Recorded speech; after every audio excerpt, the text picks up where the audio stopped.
What's up, man? We got Spider Loke, the most eastiest. He is I. How you doing today, Spider? I'm blessed in yourself. We doing well, man. We really appreciate you coming by Urban City TV today, man. Oh man, invitations like these, man, are to be appreciated. Our appreciation is all mine. Right on, man. So we gonna get right into it. So I want to kind of get the background on Spider Loke. Why don't you tell our fans how you came about in this hip hop game and just the evolution of Spider Loke? Well, Spider Loke as a moniker, as a name, started in the G Unit phase. So to get the background on Spider, we got to go a little bit before Spider Loke. Hip hop wise, I got out of prison in 1999 for the second time. And during that time in prison, I had purposed in my mind that that was my last time going for bullshit. And when I got out, I was gonna do all I can to try to find my way in the rap game.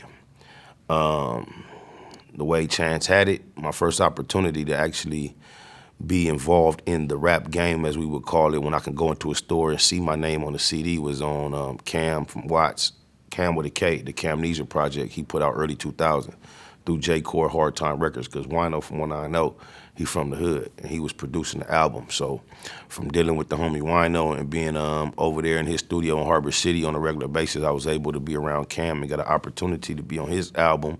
And it was kind of like a 4-in-1, because on that record I was able to record with not only Yuck Mouth, but it was Drace to the Gangster and J.O. Felony and Cam all on one record. So I had an introduction into what we consider the West Coast scene with like 4 heavy hitters. Yeah, and then if you want me to just keep going from there, in that same period of time, shortly thereafter, I met Sibo at Wino Studio again.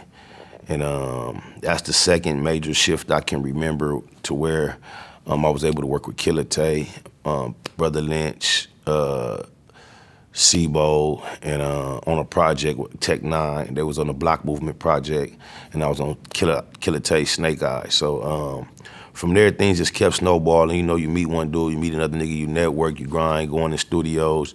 And I would think that the next big chunk in my story would be I encountered Suge Knight. And once I encountered Suge Knight, that led to me being what we would call signed without no paperwork for about 2 years to the Row, which was the Death Row reemergence after he came out of prison. I guess legally the name had to be changed, so he came to Row.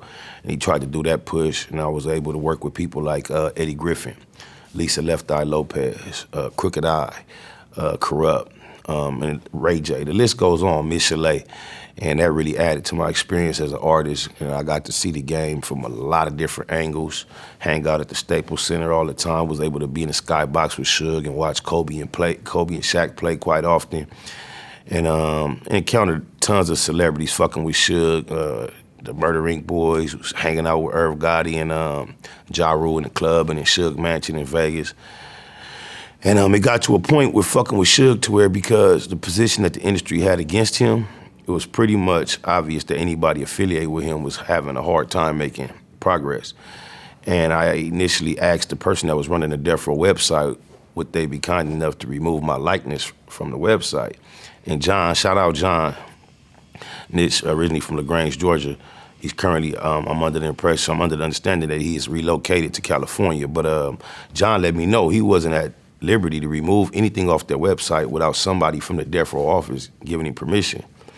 So then that took upon a whole nother challenge, because I had to muster up the courage to tell Suge I didn't want to be on this website, which meant on your label or officially affiliated with you no more. And you know, because of Suge's reputation, you never really knew what to expect or how that was going to go. However, nonetheless, I approached Suge and was like, look, man, I think I need to come off that website. It's not really working in my favor to be affiliated with you officially like this. No love lost, my nigga, but I need to be trying to seek other opportunities. And you know, surprisingly enough, Suge was real cool about it. No hard feelings, I understand, much love. I wish I could do more. If I can do more before you get something better going, we'll revisit it. That was the end of it. I had no idea that very shortly I was gonna bump into G Unit in the 50 Cent situation.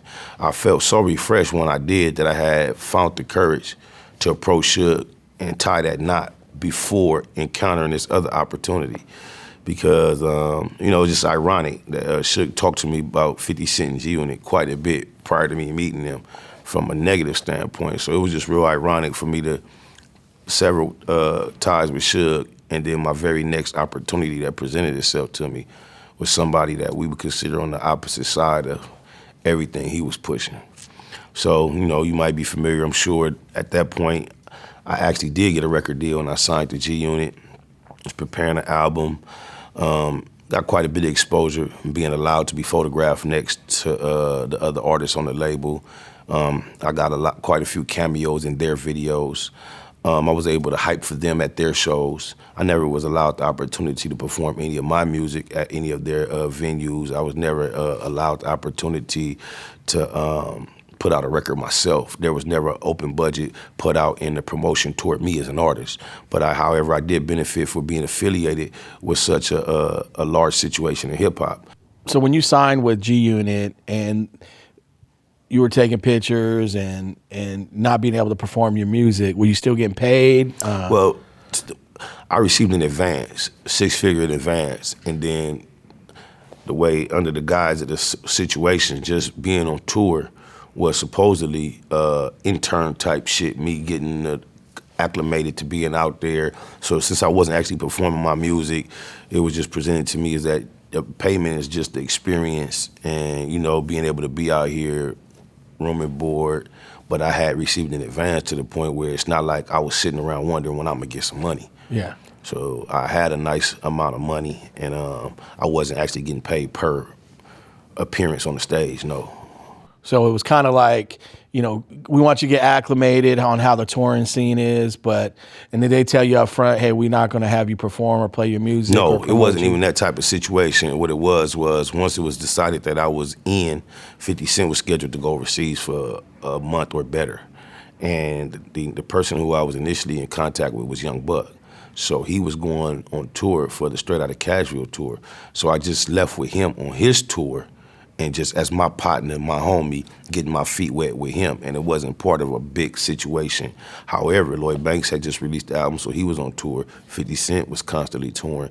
And as it would be, every few weeks or every couple weeks or couple days, we would either meet Lloyd Banks in a town and do a joint show, or we'll meet Lloyd Banks and 50 Cent in another town and do either bigger venue. But if you can imagine, Lloyd Banks and Buck's tour used to cross a lot. So while we were out there with Buck and the Cashville homies, it'd be very often we would run into Lloyd Banks and the Queens homies. So that was like really the entourage that I was more familiar with. Them became the homies. Lloyd Banks homies and Buck homies became my homies. So, and my homies became their homies. So that was like the clique that really had formed beyond the actual label. The niggas that fuck with Buck, the niggas that fuck with Banks, and me and my niggas. So that was the more of the genuine, organic bond that we had created, because 50 was kind of bigger than just having niggas around. All these other niggas was his niggas. He was more of a larger figure that was more isolated from just having personal niggas around. Average nigga around 50 was doing something business-wise. And so from there, you're with G-Unit, you're touring. What's next? I mean, initially it was just like, we're touring. Before I had got my deal, a couple of times I bumped into 50. He hit me with bread, you know, non-recoupable bread, just homie shit. I remember at one time he gave me three bands cash. Right before Christmas, he hit me with a 10 piece. So it was just real good, natural energy. So, you know, his initial spiel to me was, even though your turn is not going to be immediate, it's not going to be a big deal because we're going to be building your celebrity all the while by allowing you to appear on any project that's going to be coming out before you. He didn't quite fulfill that commitment because after the soundtrack, that was it. I watched quite a few productions come out without my participation. He just started making a lot of commitments that he just wasn't seeing through.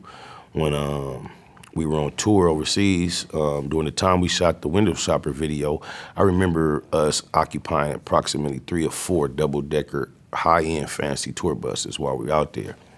And at one point, I believe 50 Cent was riding in the first bus in the entourage. I was riding in the last bus. I remember us stopping at a hotel, and this entourage, all between he and I, deboarding these buses. And I remember him getting my attention from the first bus all the way to the back bus, making it obvious to everybody with us that he wanted me to come. And we dipped off to the side and had a conversation where he explained to me that things changed a record of mine that was on the Get Rich or Die Get Rich or Die Trying soundtrack was going to be the third single. And he had the whole video planned out how he would like to see it. You know, the record was Things Change and was talking about coming up. So he had a whole little treatment planned out in his head how he envisioned me and my homies shooting dice in the hood, and then in the blink of an eye, although we're all in the same position in the alley shooting dice, those same dudes is in Vegas at the crap table shooting, and it's bigger money. We riding in like an old school down the street, doing certain motions. In the blinking of an eye, that old school is like a fancy foreign. And this was the vision he was giving me. It was big and exciting. I didn't ask for this, and he just offered it, told me these were his plans for the third single off the Get Rich or Die Trying soundtrack. Yeah. The third single ended up being Best Friend, he and Olivia. So these are the type of things I began to experience without any explanation. Just me trying to be active, proactive, and meet the obligation that one would think an artist would have to a label who invested in him. I came up with a record called Beautiful World. And I turned it in, shot a video, totally independent of the label or anyone affiliated with the label, in order to just, you know, try to be proactive. At the same time I shot Beautiful World, I also starred in and shot a movie film starring myself, Master P, and Ernest Thomas, who was Raj from What's Happening.